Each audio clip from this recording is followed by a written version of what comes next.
I don't like the spread. I feel like it's a lot for the Eagles to cover, but I don't trust the Vikings to cover it either. On the other side of it, 49 seems like a lot of points on a short week, but the Vikings would have scored how many more points if Kirk wasn't in the red zone? He turned it over, 3 times in the red zone himself? That's not going to happen again this week. They're going to put more points up on the board. They're not going to be able to stop Philadelphia. So even though 49 on a short week is a lot, still taking the over. I got a couple touchdown props this week. No Kenneth Gainwell. So give me Swift with the TD plus 150, and Hawkinson's going to find the end zone at plus 220.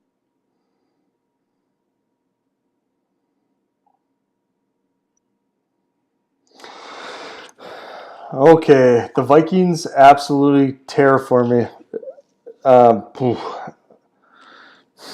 So last week, we all expected them to win. They looked like shit. They didn't do what they needed to do in the red zone.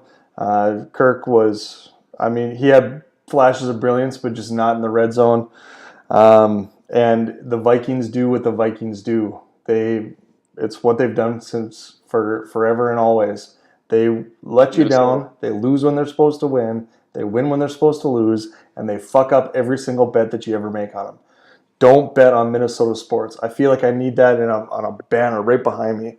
Don't bet on Minnesota sports. But it's Thursday Night Football, and you got to. So I really want to stay away from the side because the Vikings will find a way to absolutely backside me. So give me the over and give me a Hurts anytime TD at minus 110.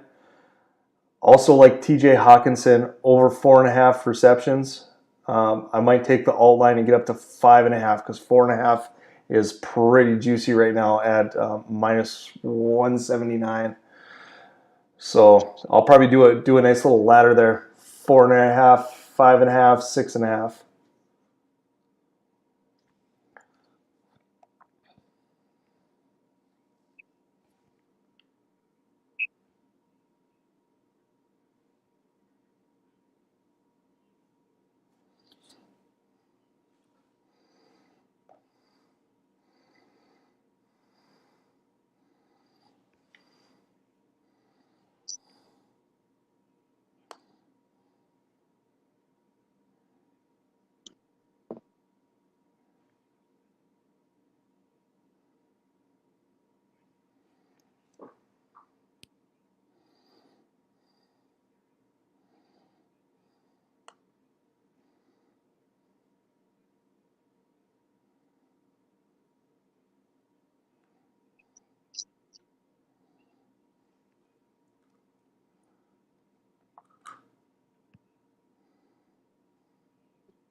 Definitely.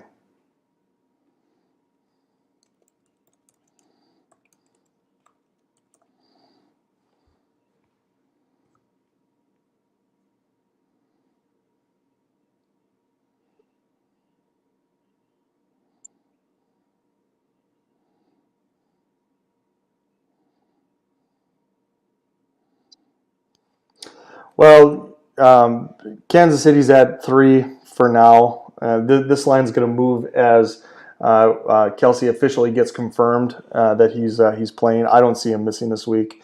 Once he gets officially confirmed as playing, this line is going to probably run to 4.5 or 5. So this is going to be one where we're taking it early is going to be to your benefit. Kelsey's back, and that's enough for me to lay the points. I'm laying those 3 points easy. Also, I like the over here. I think that Kansas City is going to do most of the heavy lifting, but the Jags are going to put a couple in, especially the way that they were moving the ball last week. Granted, they were playing the Colts, but and you can pass the ball in Kansas City. So I like Ridley to have over 69.5 receiving yards because one of two things is going to happen. They're either going to use Ridley to stay in the game, or they're going to be way the fuck out of it and throw the ball to Ridley anyway. So Ridley's going to get his yards. And then sprinkle a Kelsey anytime touchdown is a welcome back at minus 145.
Yeah, I'm not as confident in the Chiefs as you guys. I still think they're going to win the game, but that defense still had some questions last week, and I think Jacksonville's offense is enough to keep 9-3.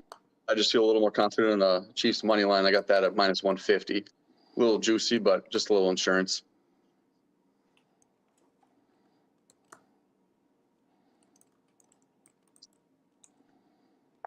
I think he catches one, and not one of those bullshit shovel forward handoffs. It's gonna be one for actual yards. A pass that traveled 7 yards in the air, but less than 10.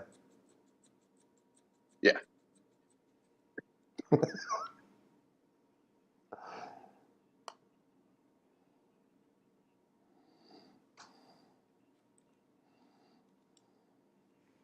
For now.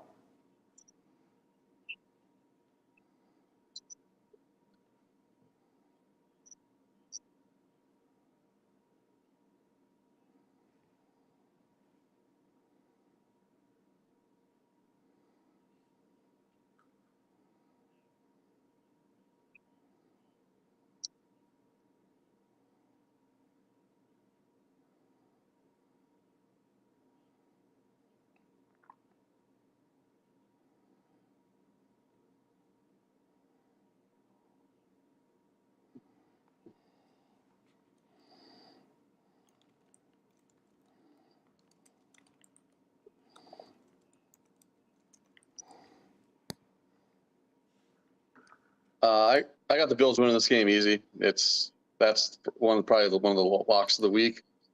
Just 9-10 points maybe by Sunday is going to be a lot. One thing I looked at is over the last 3 years, there's no one in the NFL that's turned the ball over more than Josh Allen. So I think that's enough to keep Vegas in it. Jacobs is a decent round game. Adams is what he is. He's going to have his 9 catches, 100 yards, probably a touchdown. But I don't trust him to keep it within 9, so I'm going to tease this one. I'm going to go with the Raiders plus 15.5 and over 41. Getting cute with the teaser. I like it.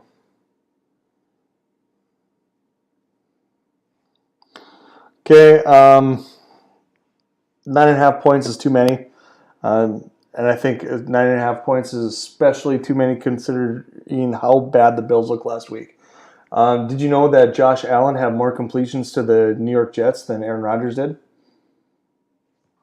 Too soon. It's fact. So 9.5 points is too many. What I see is I see a backdoor cover. You heard it here first. Backdoor cover is coming, and it's going to be coming on the back of Jimmy G and Devontae Adams.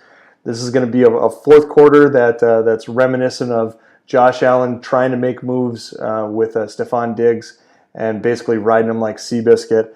I see Devontae Adams bouncing back. So give me the 9.5 points with the. Are we at 9 or 9.5? 9? Okay. Regardless, give me the 9 points. Give me Devontae over 72.5 receiving yards. And just because nobody's turned the balls over as much as Josh Allen, he's even money to throw a pick right now. So, ride it till she bucks you.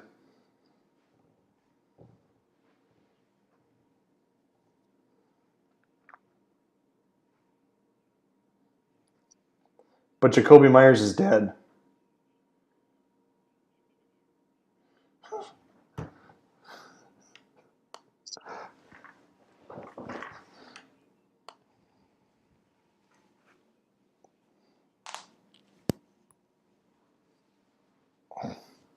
Wednesday injury reports are almost Yahoo notifications on Tuesday afternoon. You just ignore them. Too many people sit Wednesday afternoons.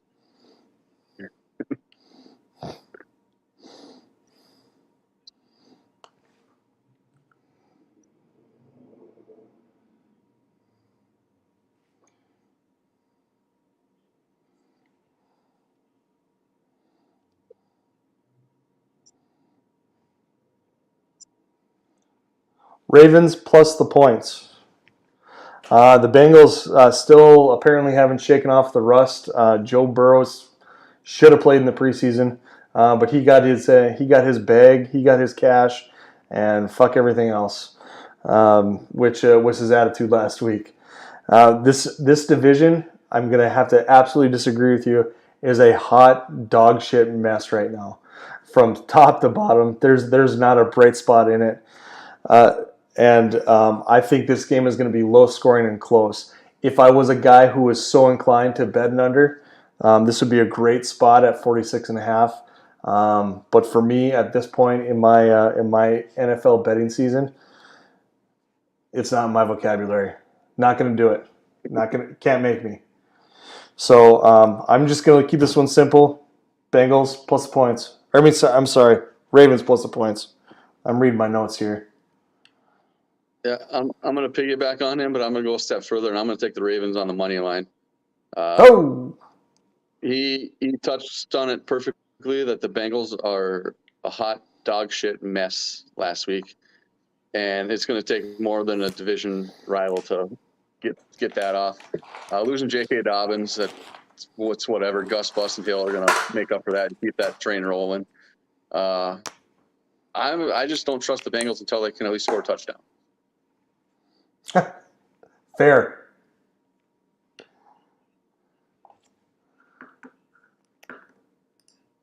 That's why we did it.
When I saw this line, this was the easiest bet for me on the week. Chargers team total over 23.5. Anytime they're less than 27, I'm betting it all year long. Don't care. I know I said I don't trust Wednesday injury reports, but Eckler he dinged up his ankle a little bit last weekend, sat out this weekend. He's going to be fine. He's going to be good to go. Mike Williams somehow came back from his injury. That was new. So I think weird. he's a new man this year. So yeah, that offense is still a juggernaut. Chargers team total over 23.5. Lock it in.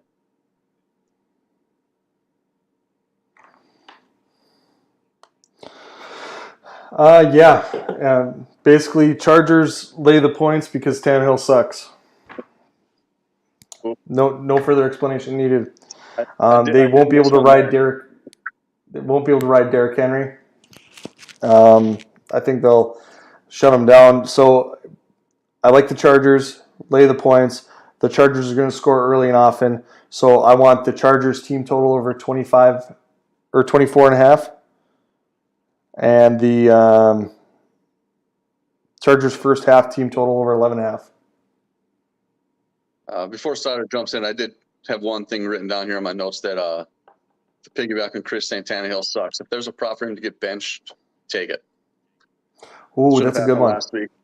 Should have happened last week. It's going to happen before week 5. I think this is the week.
That was bullshit.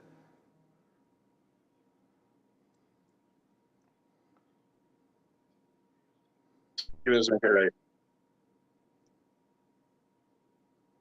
I'm with you. I got the Lions minus 5.5. I don't trust the over just because, as you touched on, the Seahawks offense can't move the ball.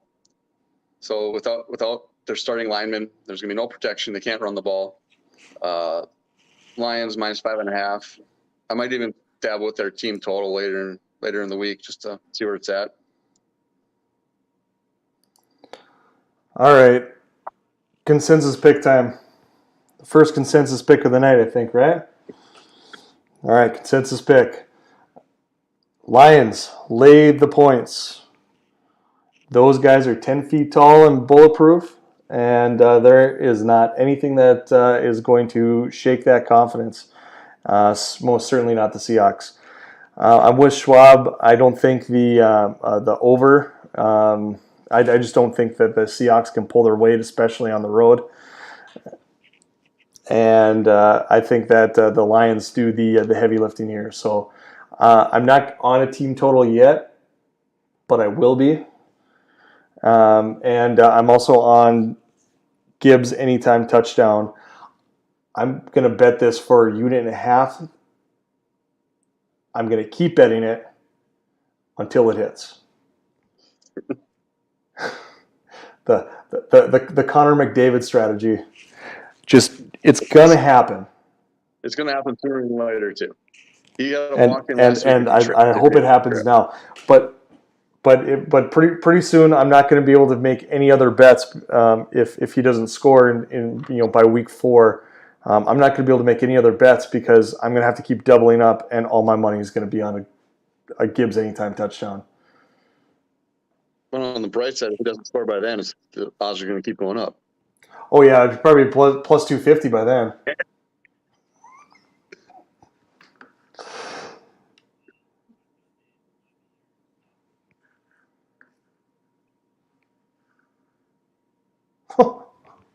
What? Not sure how that's what? Well, I mean, I've never shied away from it, so okay. Never.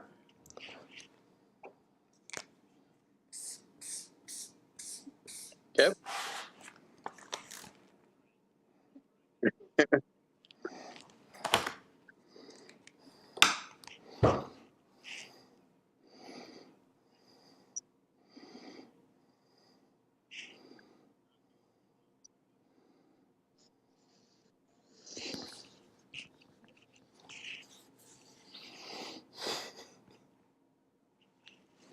Huh.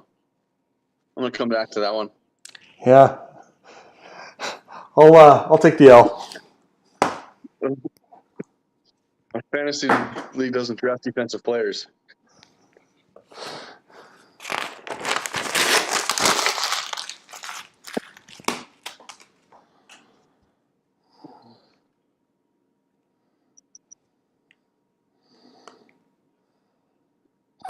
Yeah. Yes. Yep. That's not even a game. That's football doesn't exist there. Shut up. I'm taking the Colts.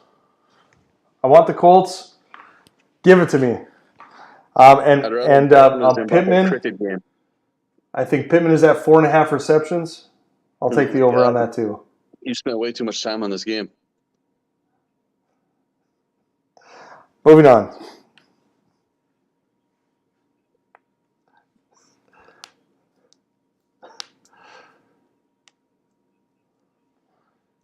I'll modify my offer to $24 fab dollars, down from 25. It's getting cheaper for you. No. We don't want more of that game. Next, Packers, Falcons.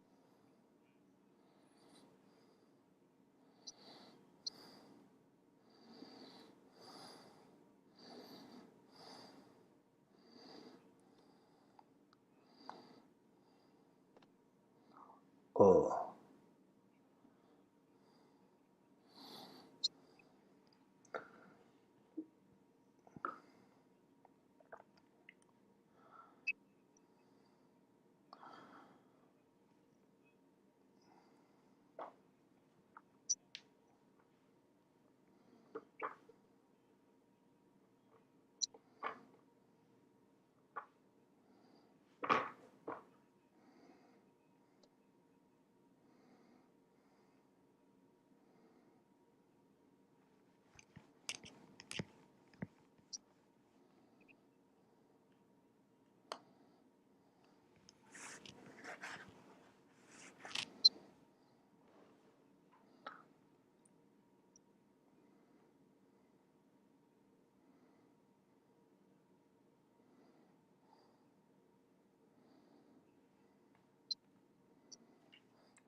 Packers.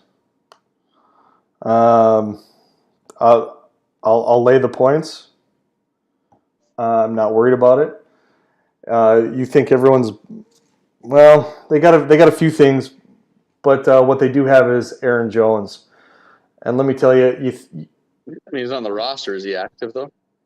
Oh, of course he's active. You let the fact that he didn't play the fourth quarter affect your judgment here. He didn't have to. I mean, he basically did everything but drive the bus there. So he's a versatile player, and I tell you what, somebody would be lucky to have him on his team. I am that guy right now,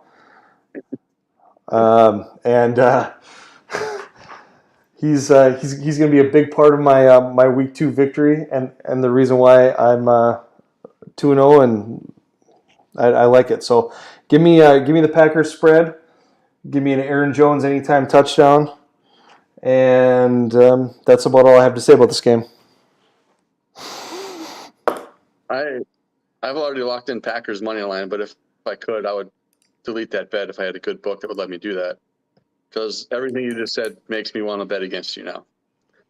But I just can't. The Packers, I know the Bears are not good, but they made them look like a mid-major MAC football team last week. And they just ran through them. And like you said, Aaron Jones didn't play the fourth quarter, but didn't have to. Nobody did. Nobody expected that team to look like that with Jordan Love under center.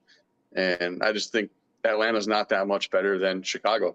So I got the Packers on the money line this one, and I got that at a pick 'em even, not even the points. Man, what a book.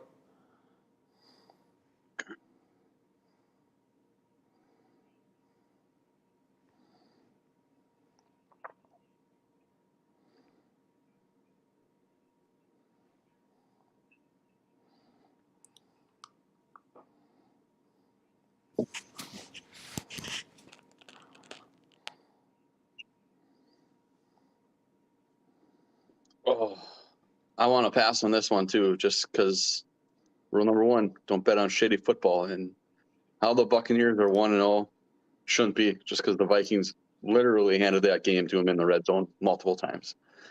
Bears should, Yeah. like I said, be in the MAC. So if I had to pick one here, I would go with the Bucks -3, but I'm also going to look at the Baker Mayfield interception prop.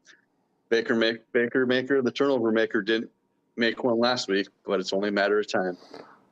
It's like a Jamar Gibbs touchdown prop. It's gonna happen. Might as well bet it till it does. Right? Okay. Well, I'm on the Bucks spread. I did like what I see, like you, Schwab. I like what I saw out of the Tampa Bay Bucks, mainly Baker Mayfield in the second half, not so much the first half. That was a train wreck the first half, and it's, if the Vikings would have turned the ball over as much as they did, that thing really would have got away from. But they hung around, and Baker played some solid football, and it was good to see. So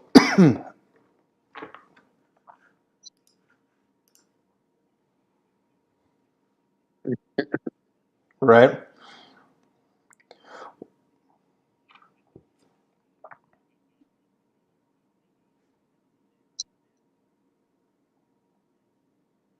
That was it. Yeah. And his rushing total is at 60 yards.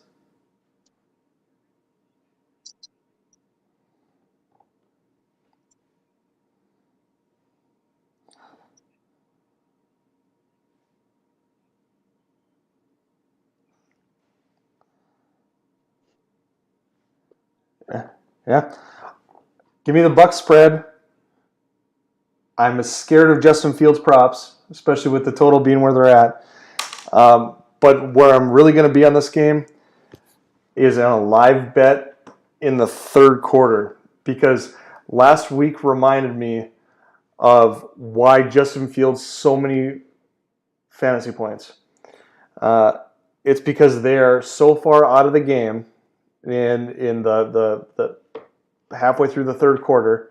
The other team quits. They set their starters, and Justin Fields scores 2 bullshit touchdowns and gets 40 yards of just scramble rushing.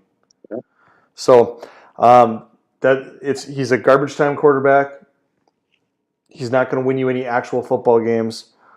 He will score you some fantasy points. But I think he might do good enough because they'll be so far out of it that a third quarter live bet to sneak something in there, I think there's value there. Stand by for more on that.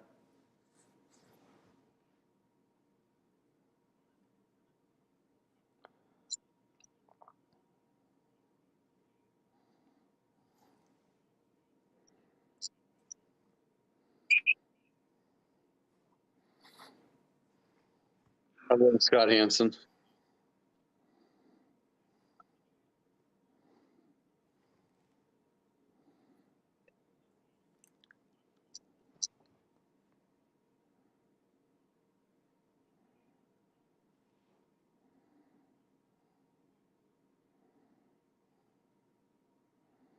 10.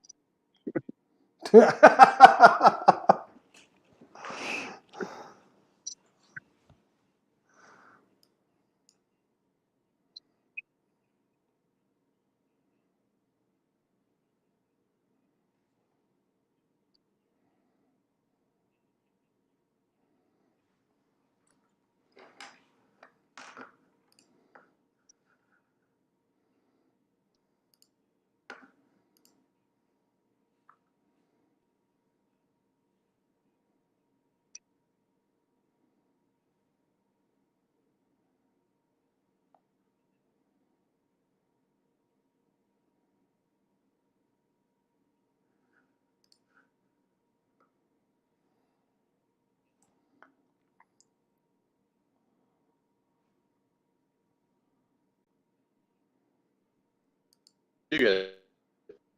I picked them to win. They didn't.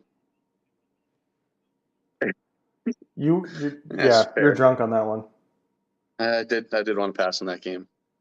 And I want to pass on this one too, but I'm going to still fade Stoddard here. I'm taking the Cardinals to cover this spread. You mentioned just take away the Giants' run, and what do they got? Nothing. Absolute jack shit. And it doesn't have to be the greatest pass rush. Cardinals can stack the box against that. And I still don't trust Danny Dimes to find an open receiver.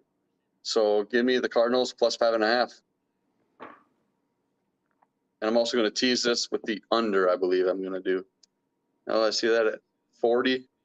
Yeah, neither team's going to score a bunch of points. So close games, give me the underdog with the points and teasing the under. So whether that get up to plus 11 and plus 46. Yeah. This is a game that we're not going to see much of during our 7 hours of commercial-free football. They're going to do us a favor and keep it off the screen as much as possible. I don't like the side. I definitely don't like the total. But Danny Dimes to throw an interception is at plus 160 right now. So I will take that. I'll be right back.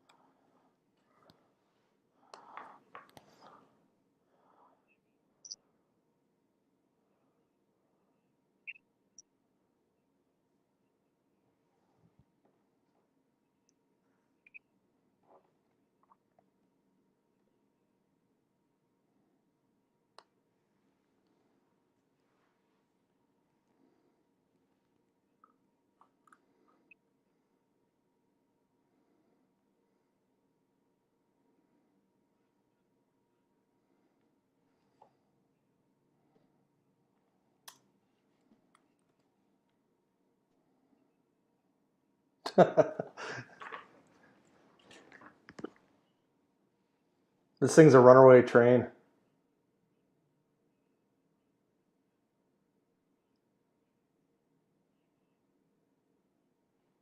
I feel like you're setting me up for failure here.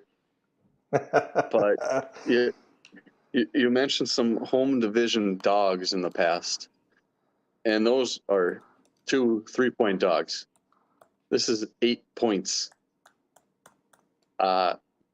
I'm just going to follow that train and go Rams plus 8. They shut down the Seahawks, but that's not saying a whole lot. Like I said, when they lose both their tackles, and Gino, just because he set the completion percentage record or something like that last year, doesn't mean he's a good quarterback. So give me the Rams plus 8. I didn't.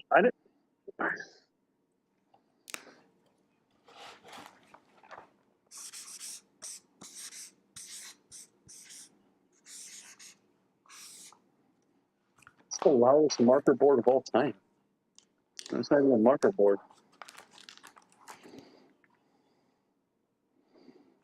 Schwab, you're wrong. Sorry. Never.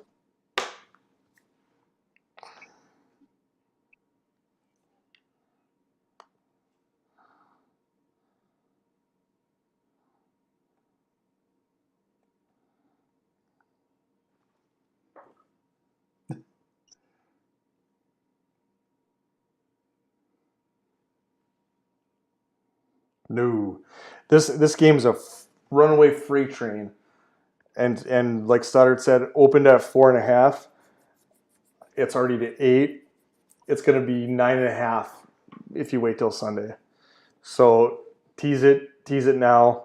Yeah, he's definitely talked me into the teaser because if I can get the Niners at less than a field goal, that's just printing money. Just got to find the right game to tease it with. What's that guy? The Chong teaser? Ha!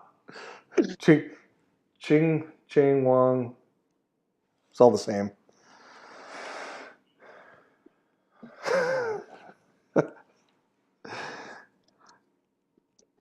Yeah, I've got no problem I've got no problem laying the 8 points on this game, and I don't know.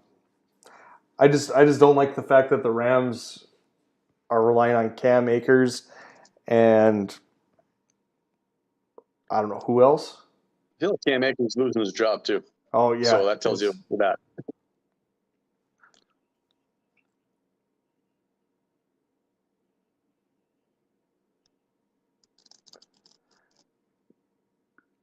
Let me tell you a little about last year.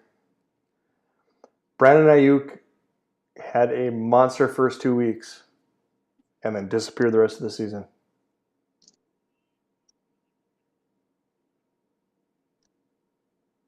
Am I thinking of somebody else? Point. I might be thinking of somebody else. Yeah, that's his point, that he was a stud the first couple of weeks, and then later in the year, he just turned into a practice squad.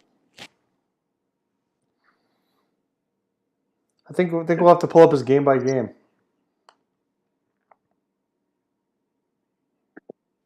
Right. Let's do it.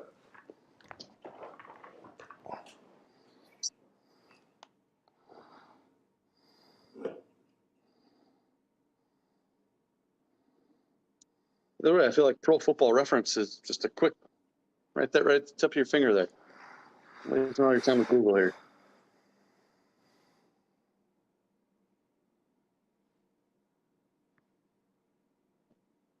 I feel like we need some of that Jeopardy music.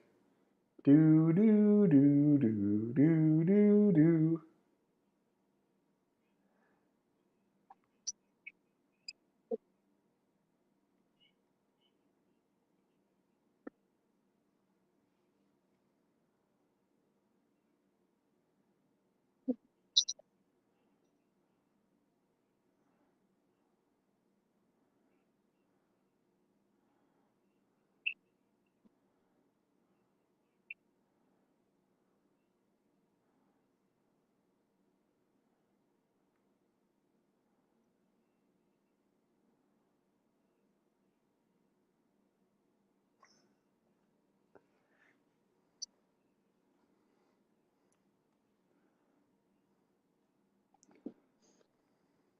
So week 16 doesn't matter for fantasy.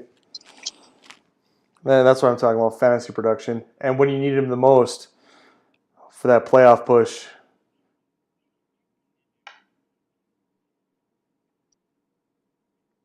I was out of it right away. For the, what, third year in a row? Second.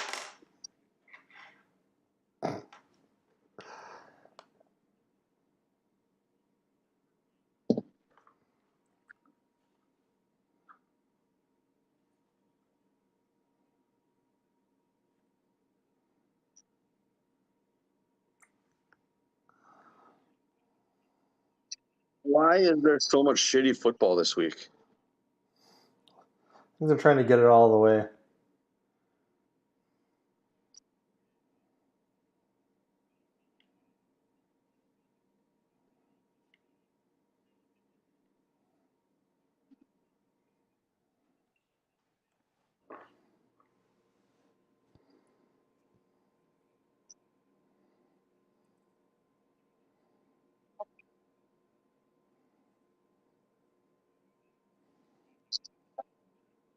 I'll probably tail the Broncos, but I'm not investing any more mental bandwidth in this game. As far as I know, this game is not even on the schedule.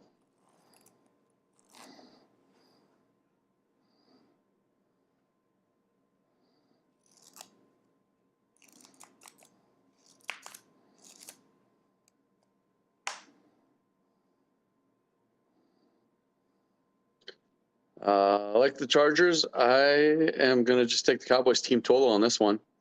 9.5 points is a lot to cover, and I feel like this is going to be a low-scoring game with the defenses not low enough to get under 39.5, but won't touch that one. But I got Cowboys team total over 23.5.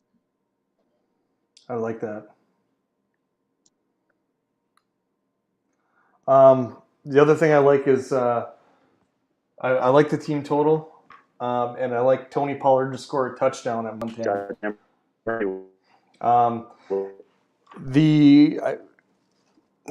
The Jets got some bad luck. I mean, to have an Achilles go down in four snaps in, the guys on the broadcast were talking about how comfortable Zach Wilson has approached this season and how much more relaxed he seemed. That couldn't have been any more obvious and couldn't have done any bigger of a 180 as soon as he had to actually get in the fucking game. He was feeling calm, cool, and collected because Daddy Aaron had the whole deal taken care of. And he goes down, and I feel like he was probably fucking around telling some jokes on the sidelines, and all of a sudden they go, "Zach, you're in." And he goes, "Huh?" Yeah. Yeah. What do we expect to happen? And then if all of a sudden it's like, "Hey, F and G, it's on you," it'd be a train wreck. I mean, it's not going to ignore the fact that touchdown pass he did throw was a gift from the gods. Oh yeah. Garrett Wilson threw a good old Derrick Henry stiff arm into that DB before going up to get that ball. And then he played patty cake with it. It's like a tip drill. I mean, the self-tip drill was pretty sweet, but the way he created the space is questionable. Wow. Potato to tomato. Yeah, usually that doesn't go to a rookie in his first game.